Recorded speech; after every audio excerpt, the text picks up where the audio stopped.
Dr. Rashidah is somebody who is currently in our program. She's just like, Hey, you buddy. can see, just so freaking awesome.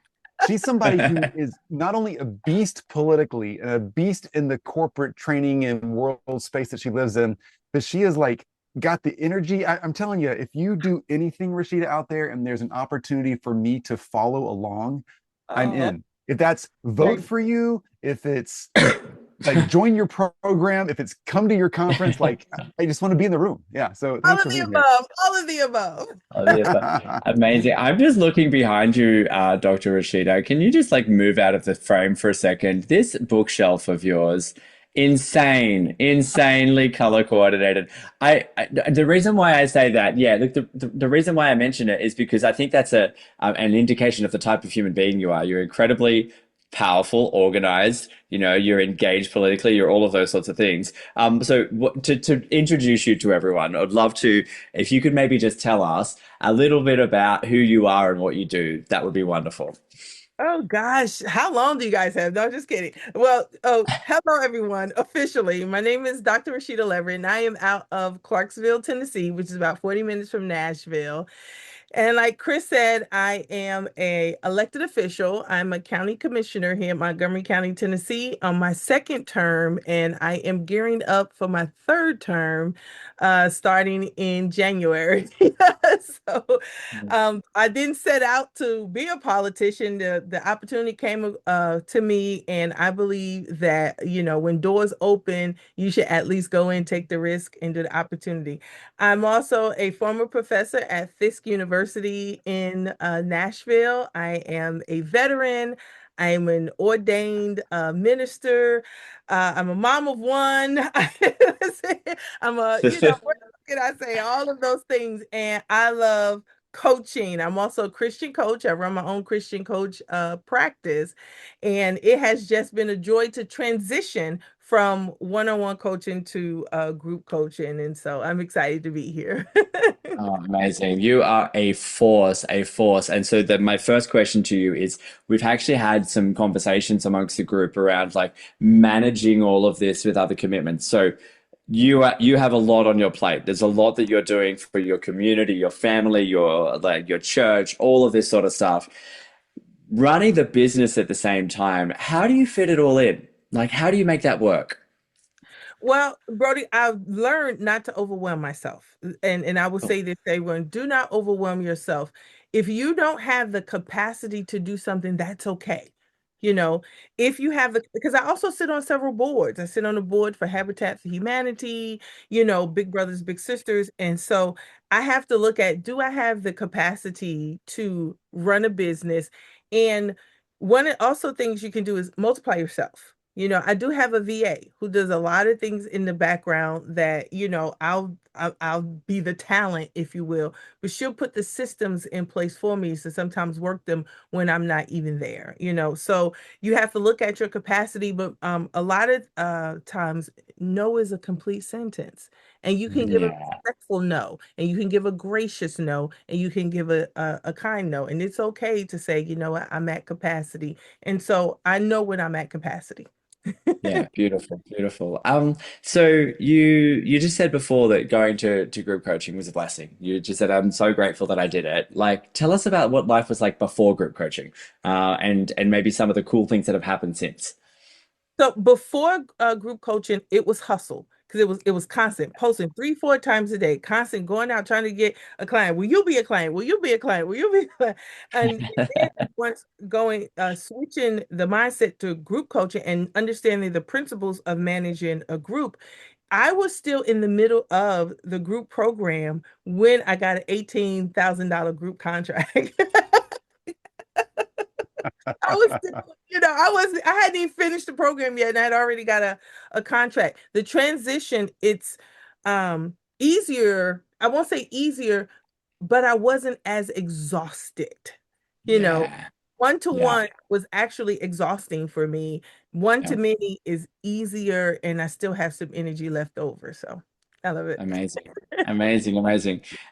Chris, do you have a question here? I know I tend to take over on these because I love No, no, no, interviewing no. people, You but keep rocking and rolling. I just think it's so fun to okay. see Sorry, Dr. Rashidah, she just takes so much fast action. That's why she Yeah. closed $18,000 deal right after she started, because we just did just the pitch and go for it. She just started selling stuff. Like, let's go. Why not? Yeah. Yeah. Yeah. Okay, so I have a question then. There's a lot of people here that are relatively new and they're looking at, the what are the next stages for me in my growth in business? You are someone who's very accomplished in life. You've had all of these different things that you have done. Obviously, each of these things has had a genesis somewhere where it began. If you could take yourself back to, the start of your coaching journey specifically, now that you're where you are now, the success that you've had, what do you wish you knew at the beginning that you now know that you would do differently if you knew it, if you had your time again? Oh, great question. And Chris and Brody, this sounds so cliche. And to all the coaches here in the room, I know this sounds cliche, but it actually is a real thing. It is mindset. Mm. Yeah, It's it is mindset.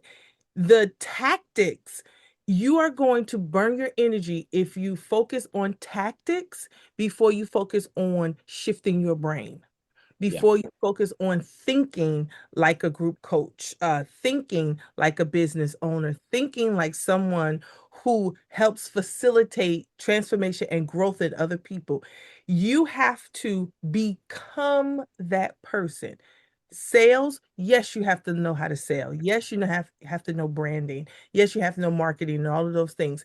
But if you have not become the coach that you desire to be, you're going to be tired. So I all the mindset work, the shifts in thinking, the perspective taking, please do that work first. Don't skip over that, because what the mind does, the body is going to follow.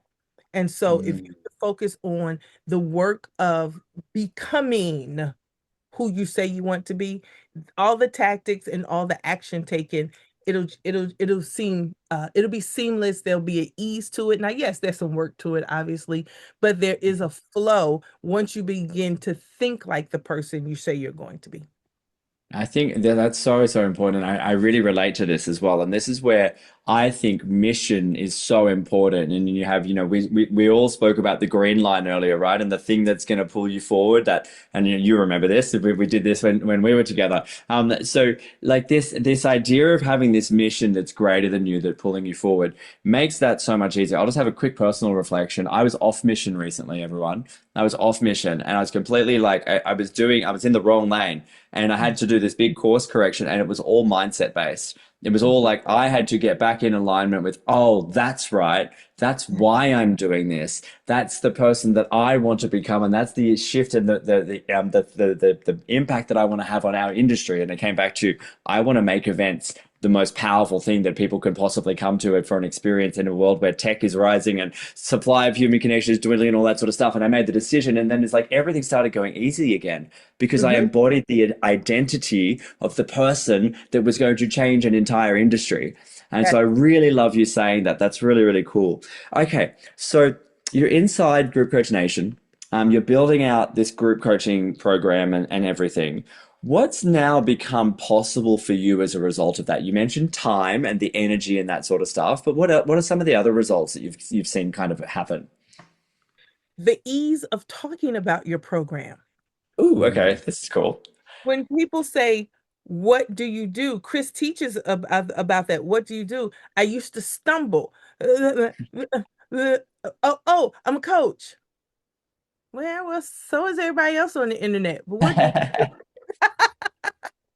now it's, oh, what do you do? What do you do? I created a program that helped Christians in middle management navigate between faith and productivity in the workplace.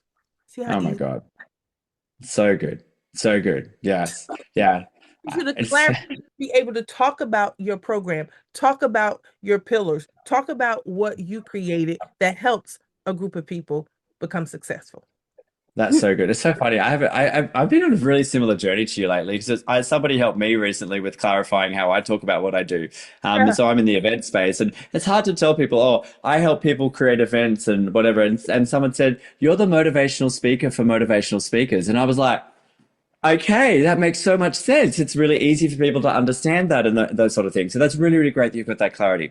What do you, let's just go forward to the future now. So you've had this experience. It's really easy for you to describe what you do. Obviously, doors are opening up for you in your business now. Over the next 12 months, what are you building? What's next? So, finishing up the ACTS framework. I finally got my framework done. Thank you, Chris and Olivia.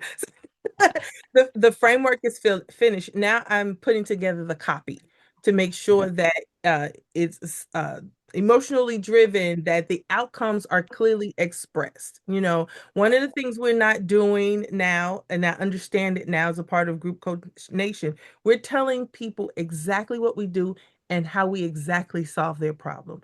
We're not giving a lot of fluffy words, not a lot of pretty, cute words, very specific, engaging outcome. And so my outcome is, as a result of working with my ACTS framework, Christians in secular spaces will not be afraid to speak up and command the room boldly and brilliantly without compromising their faith in Jesus Christ. Oh, wow. Love it. Good Wow. work. Look, see, this is So why she's awesome. powerful. Good stuff. Yes. And it's so Yeah. clear as well. Like that's accessible to anyone. And I also like I'm not religious personally, but I hear that and I'm like, I want to be involved. Like there's so power behind it, right? That's so powerful. That's really wonderful. Okay. So in 12 months' time, looking back at the year that you've just had, what are you going to have achieved as a result of this?